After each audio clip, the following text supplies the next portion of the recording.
Добро утро, добър ден или добър вечер на всички, които следвате канала Божествени послания, а също така на онези, които тепърва сте ме намерили в YouTube или в социалните мрежи и които за първи път се запознавате с него. Казвам се Валентина Христова, на 36 години съм, работя като психолог и извървях един дълъг и интересен път до това да започна да водя този канал. И всъщност днес искам да ви разкажа за това, защо реших да го създам, с какво той може да ви бъде полезен и защо е толкова важно и необходимо в днешно време да се запознаем с истината за себе си, с истината за нашият Отец Бог, който действително съществува и реално да бъдем една истинска своя неподправена версия, която аз смятам, че открих по един уникален, съвършен и неповторим начин. И всъщност този канал е създаден с цел спасение на душите на хората, но не по начина, по който те до сега са си мислили, са си представили. И всъщност душата ни, тя си е винаги си е добре и не се нуждае всъщност от спасение. Нуждаем се от спасение тогава, когато смятаме, че не сме спасени вече. Но за това ще обсъдим и ще говорим малко по-нататък. Сега нека да започна своята история. Когато започнах да публикувам молитви на този канал, заложената идея първоначално беше доста по-различна от това, в което той в последствие се превърна и тепърва ще се превръща. Това се случи съвсем спонтанно, просто ми хрумна, че мога да помагам по такъв начин на хората, че имам какво да дам от себе си. Някак молитвите изникваха съвсем непринудено в моето съзнание и под писалката в ръката ми и започнах лека по лека да ги публикувам. В последствие, може би трябва също така да добавя това, че аз още от малка съм усещала някаква връзка с нещо по-висше, нещо по-божествено, по-силно и велико, отколкото можем да си представим. И тъй като много в пространството, в културата, в обществото, което живеем, много се говори за Бог по различни начини, някак постепенно аз възприех това, което са ми разказвали, това, което са ми казвали. Около мен хората, естествено, като малка баба ме водеше на църква и общо взето окръжението ми беше предало едни вярвания, едни убеждения и понятия за тази високо свещена и премъдра сила. И така аз от малка съм се молила на Бог и съм се опитвала да разговарям с Него по начина, по който са ме учили, по начина, по който са ми казвали, че това трябва да се случва. Което за този период от време беше окей. В един момент обаче започнаха да ми се случват в възраст, която всички млади хора се занимават с съвсем други неща, създават семейства, срещат се с приятели, градят кариера. Животът ми пое в една много неестествена, според мен, посока, която никога не съм си мечтала за нея, никога не съм я искала, не съм я търсила и така нататък. Започнах да получавам, така да се каже, пристъпи на много сериозно безсъние. Спрях въобще да спя някои нощи. Не можех, дълго време лежах в леглото, не можех да заспя, ядосвах се. На следващия ден се чувствах изморена, естествено не в капацитета на силите си. Започнах да изпитвам много силни страхове относно това как ще се справя с живота, дали въобще ще успея да постигна нещо. Започнах да си задавам въпроси какво изобщо е предназначението ми. Няма да лъжа, че дори суицидни мисли са минавали през главата ми. В последствие това нещо прерасна и в толкова популярните в днешно време разни тревожности, паникатаки, безпокойство и изобщо, както ми се струваше на онзи етап, нещата ескалираха до степен, до която аз не можех да се справя. Непрекъснато отново разговарях с Бог и питах защо ми се случва това, защо се чувствам по този начин, защо не мога да спя. Дразнех се, изпитвах всички неща и всички така втълпени емоции, за които човек може да се сети. Имах депресия по едно време, макар и не диагностицирана, но с всички симптоми, които като психолог познавам.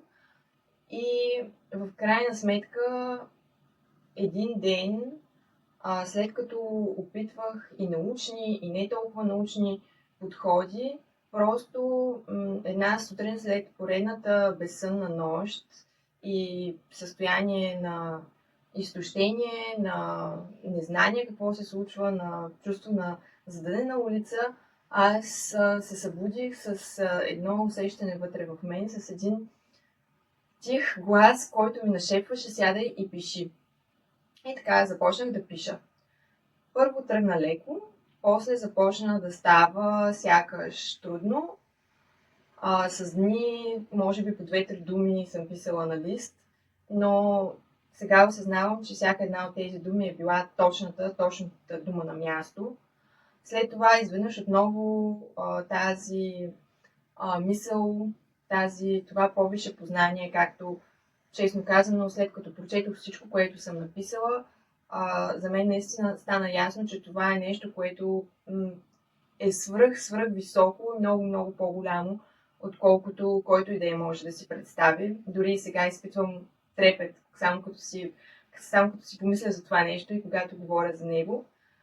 И на мен наистина ми звучеше и все още ми звучи като един свещен текст, не такъв какъвто са ни го предавали през вековете и не такъв какъвто са ни го разказвали, било то чрез Библия, чрез Тора, чрез Коран или която и да е друга тибетска книга на мъдростта, както ги наричат.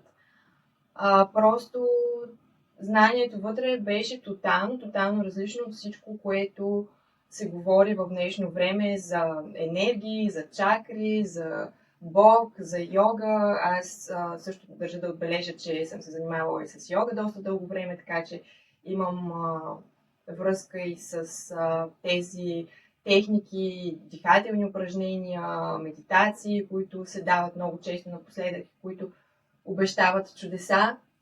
И в един момент аз разбрах, че когато прочетох този текст, че това не мога да го оставя само за себе си, въпреки че изобщо не съм човек, който държи на популярност или който някога е искал по някакъв начин да изпъква.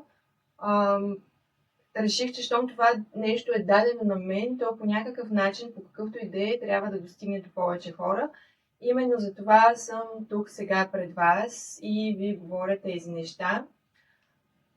След като започнах да експериментирам, така да се каже, с нещата, които прочетох, изляти и изписани от собствената ми ръка, без изобщо да подозирам какво се е криело вътре в мен, аз просто осъзнах наистина, че трябва да опитам да следвам този принцип,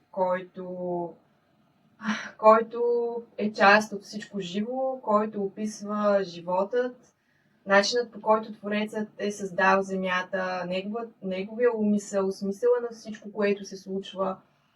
И когато започнах да практикувам, лека по лека сънят ми започна да се възвръща. Аз започнах да заспивам по-лесно. Мога да кажа, че в сегашно време не съм имала безсънна нощ от може би почти година, което за мен е огромен напредък и пробив. Никога не съм мечтала преди такова нещо да ми се случи, защото аз около близо 15 години наистина изпробвах какви ли не неща и абсолютно нищо не оказа ефект.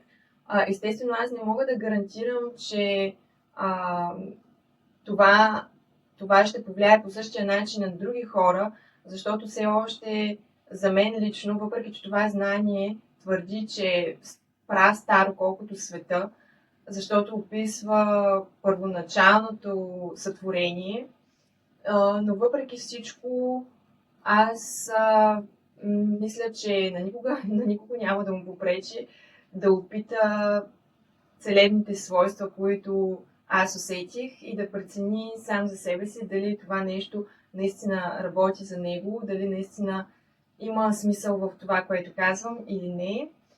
Но в крайна сметка аз създадох този канал с цел той да носи надежда, да носи светлина, да носи мъдрост, да носи чувство за центрираност, за цялостност на човека, да бъде един пристан на утешение и на спасение. И смятам да го продължавам, да го развивам в този дух. И всички вие сте поканени, които гледате този клип, да продължавате да следите това, което публикувам, да се вслушвате в съветите, в разговорите, които ще намерите там. И ако това нещо по някакъв начин ви откликва, а дори да не бих посмяла да кажа, наистина ви призовавам да опитате и да видите сами за себе си. И това, което ще намерите на този канал, е молитви, които наистина работят по начина, по който Бог е искал ние да просъществуваме в щастие и в вечност.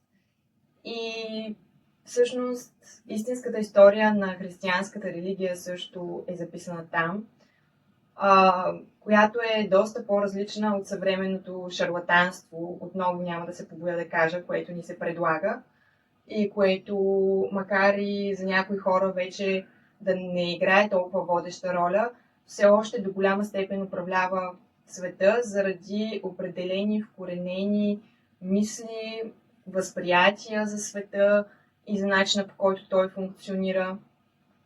И аз всъщност искам да върна хората към доктрината на щастието, която е единствената и истинска доктрина, която по-настоящем съществува и може да съществува според Божествения закон и неговите, нека да не са правила, да ги наречем свободи, защото ние винаги сме свободни, били сме и ще бъдем. И единственото, което на нас ни остава, е да използваме свободата си, така както тя е предназначена за нас. И просто сега искам да завърша с това, че наистина искам да донеса до всички хора, че Бог не ни е забравил, не ни е изоставил. Той винаги е с нас, независимо от това какво се случва. Сърцето му е било и ще бъде винаги вовеки отворено за скъпите нему хора. И е нужно отново да повярваме в своята творческа сила, творческа природа, отново да се върнем към източника си и да го почувстваме буквално в вените си, защото той тече там, и да сме смели в изявата му, защото той това иска от нас, и просто да бъдем добре в своя дом, който е този свят и земята и всичко наоколо, защото този дом е за нас и райската градина ние никога не сме я напускали, просто сме забравили как се живее в нея и какъв може да бъде наистина цветен и прекрасен и уникален и щастлив живота в нея, ако ние отново се научим да слушаме.